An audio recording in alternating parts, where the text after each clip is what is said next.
You're standing in your kitchen, you reach into the bag of onions you bought 3 weeks ago, and your fingers sink into something soft, brown, and stinking, sprouted, slimy, ruined. I know that feeling. I threw away more onions in my life than most folks buy in 10 years. But here's the truth I learned the hard way. A good onion handled right will last you a full 12 months.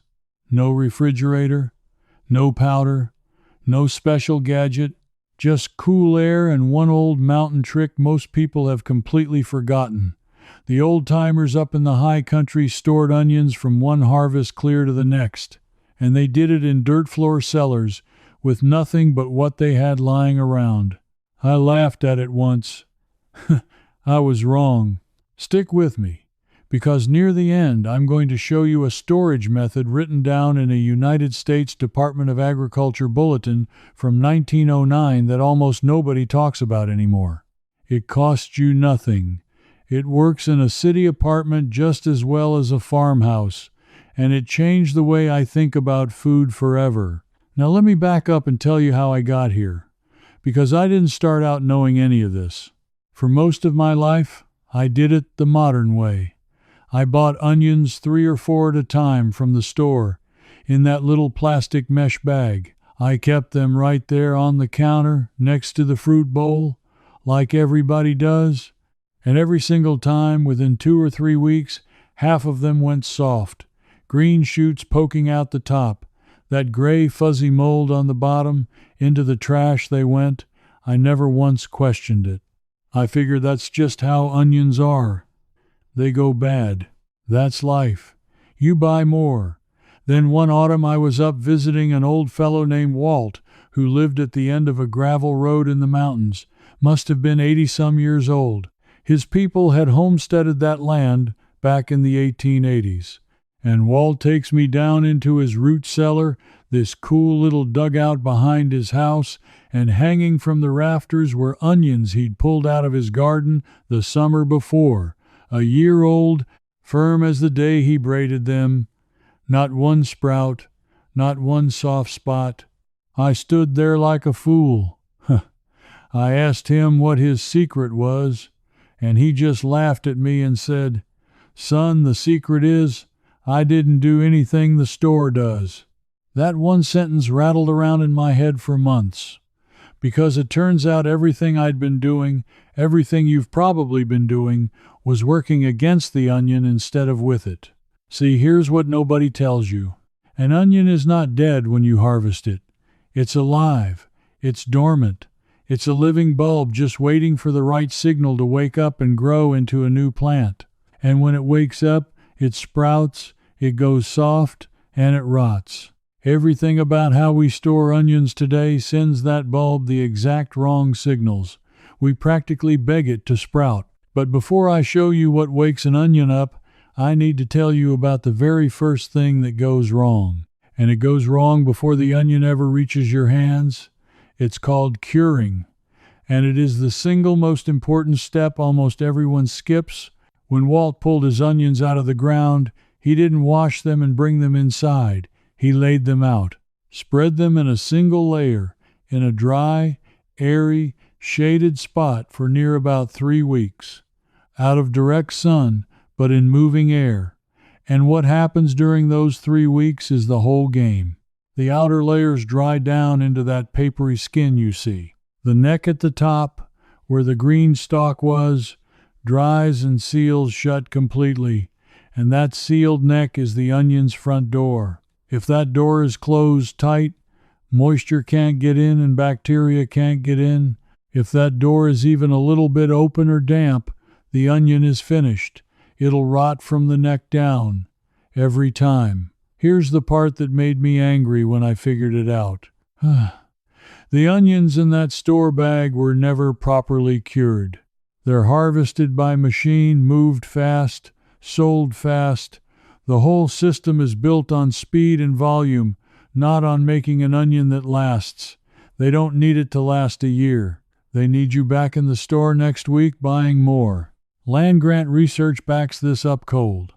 Oregon State University and Colorado State University Extension Services both put out the same numbers.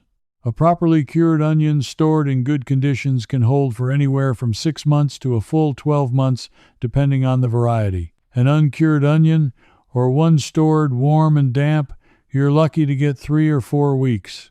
That's the difference between throwing money in the trash and never buying onions for half the year. So the first thing I did, once I started growing and buying in bulk, was cure every onion. If you buy from a farmer or a farm stand, you can do the same thing at home. Lay them out in a single layer on some newspaper or a screen, somewhere dry with a little air moving, for 2 to 3 weeks, until that top neck is bone dry and crackles when you touch it. That step alone will double or triple how long your onions keep.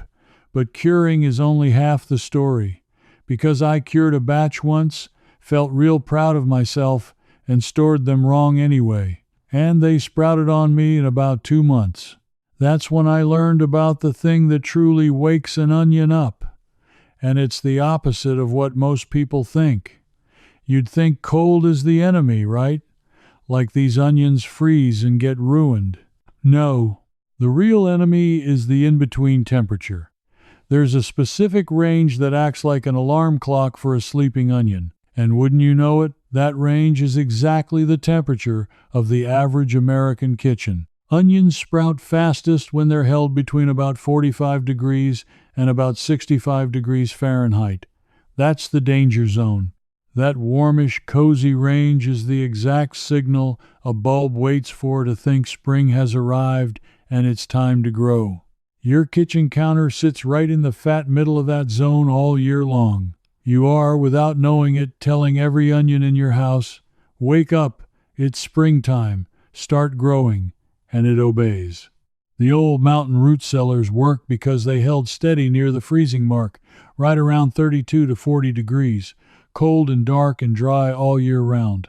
Down there, the onion never gets the wake-up call. It just keeps sleeping, month after month after month. Now this is where somebody always stops me and says, that's fine for a man with a root cellar dug into a hillside. I live in a house in town. I don't have a mountain." And I hear you. I truly do. Because I don't have a hillside cellar either, and I still keep onions almost a year. So let me talk straight to you, the person sitting there thinking this old stuff has nothing to do with your normal house. This next part is built for you. You don't need a root cellar. You need to think like one. A root cellar is just 4 things: cold, dark, dry, and airy. And I promise you there is a spot in your home right now that gives you most of that for free. Think about an unheated garage. Think about a basement stairwell. Think about a closet on an outside wall that never gets the heat. Think about an enclosed back porch that stays cold in winter. Even the floor of a closet against a north-facing wall stays cooler and darker than your kitchen. I keep mine in an unheated back entryway that runs cold most of the year, and in the coldest months it's practically a free refrigerator. The 2 things you must get right are these. Keep them cold, meaning out of that 45 to 65 degree danger zone, either colder or steady and cool. And keep them dry and dark, because light and damp both trigger sprouting and rot. Now here's a mistake I made for years, and I bet money you're making it too. I kept my onions in a solid bowl or a plastic bag. An onion needs to breathe. If air can't move around it, the moisture it naturally gives off gets trapped, and trapped moisture is a death sentence. It's the same reason Walt braided his and hung them in the open air. You don't have to braid anything. Here's the trick that costs you nothing and works like magic. Take an old pair of pantyhose or nylon stockings. Drop one onion down into the leg. Tie a knot above it. Drop in the next onion.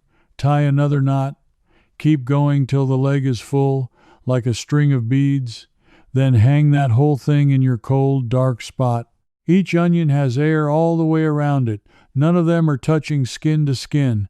And when you want one, you just snip below the lowest knot. That one idea. hanging onions in old stockings, come straight out of Depression-era thrift, when folks wasted nothing and made everything last. My grandmother did it, her mother did it, and it flat out works better than anything you can buy at a store today. But there's one more storage sin, and this is the big one. This is the mistake that undoes everything else you've done right, and almost every household in America commits it without a second thought. Do not store your onions next to your potatoes. I did it for decades. Onions and potatoes, same bin, same drawer, like they belong together. They do not. They are enemies. Potatoes give off moisture and a natural gas called ethylene as they sit. And that moisture and that gas are two of the strongest sprouting signals there are. Put an onion next to a potato, and you are gassing it, dampening it, and waking it up all at the same time. You've built the perfect little rot machine right there in your pantry. Keep them in separate spots, with air between them, and both of them last dramatically longer. I learned that from an old extension pamphlet, and the day I separated mine was the day my onions stopped dying early. Such a small thing. Nobody ever told me, and I'd wager nobody ever told you either. Now, you might be wondering why this knowledge slipped away in the first place. How did whole families that once kept a year's worth of onions with zero effort forget how to do it? Because make no mistake, it was forgotten on purpose, or near enough. Somewhere in the middle of the last century, the whole idea of keeping food changed. The refrigerator became king, the grocery store became the cellar, and a powerful message got pushed into every American home. Don't store food, buy it fresh, buy it often, buy it from us. Storing your own food the old way became something backward, something poor folks did, something to be a little ashamed of. And there was real money in you forgetting. Every onion that sprouts in your kitchen is another onion you have to buy. Every skill your grandmother had that you don't have is $1 out of your pocket and into somebody else's register. The system didn't need you helpless. It just needed you dependent. And a family that can store a whole year of onions in a cold closet for free isn't dependent on anybody. The mountain folks never got that message, or they ignored it. Way out at the end of those gravel roads, there was no store to run to. There was no fresh onion in January unless you'd put one up in September. So they kept the old knowledge alive out of pure necessity, long after the towns forgot it. And that's why an 80-year-old man like Walt could still show a fool like me something I'd never seen in my life. If this way of thinking speaks to you, the idea that real independence starts with knowing what your people once knew, I want to tell you about the Mountain Roots book series. Mountain Roots, Deep Mountain, and Mountain Complete are written for exactly the person you are right now, someone who wants the whole picture, not just a single trick. These books go deep into the old methods of growing, storing, and living off what you raise, the same hard-won knowledge that kept families fed and free for generations. You'll find the link right down in the description below. Now, when I started digging into where these methods actually came from, I found out they weren't just farmer folklore passed around by word of mouth. They were studied, written down, proven with real numbers by real institutions, and then quietly set aside and left to gather dust. Which brings me to that document I promised you at the start. Back in the early 1900s, the United States Department of Agriculture put out a whole series of what they called farmers' bulletins. Plain, practical pamphlets sent out to ordinary people, teaching them how to grow, harvest, and store their own food. These weren't secrets. They were public knowledge, printed by the government, mailed to anybody who asked. And they are packed with exactly the kind of hard-won detail that we've completely lost. There's a farmer's bulletin dealing with onion culture and storage from that era, right around 1909 to the 19-teens, and it lays out the whole science of keeping onions through the winter. Cure them hard. Store them cold and dry, as near freezing as you can without freezing. Keep the air moving, and keep them where the temperature stays steady, because it's the swinging back and forth, warm to warm, that ruins them fastest. That last part is the piece almost nobody knows. It's not just about keeping onions cold, it's about keeping them steady. Every time the temperature climbs up into that danger zone and drops back down, the onion gets a little confused wake-up nudge. Do that enough times and it sprouts. A storage spot that stays one steady cold temperature beats a spot that's colder on average but bounces up and down. Steady wins. That single idea, out of a bulletin more than 100 years old, is worth more than every fancy produce keeper sold today. So let me give you the finale. The one method I found buried in that old thinking that changed everything for me, and that you can do this very weekend with things already in your house, it's the ash and sand method. And when I first heard it, I thought it was pure nonsense. I was wrong again. Here's what the old-timers did and what those old texts describe. They took a wooden box or a crate or a barrel, and they layered their cured onions in it, but never touching each other, each one nestled in a bed of dry material, clean, dry sand, or fine, dry wood, ash from the stove, or even dry sawdust, or shredded dry newspaper if that's what you had.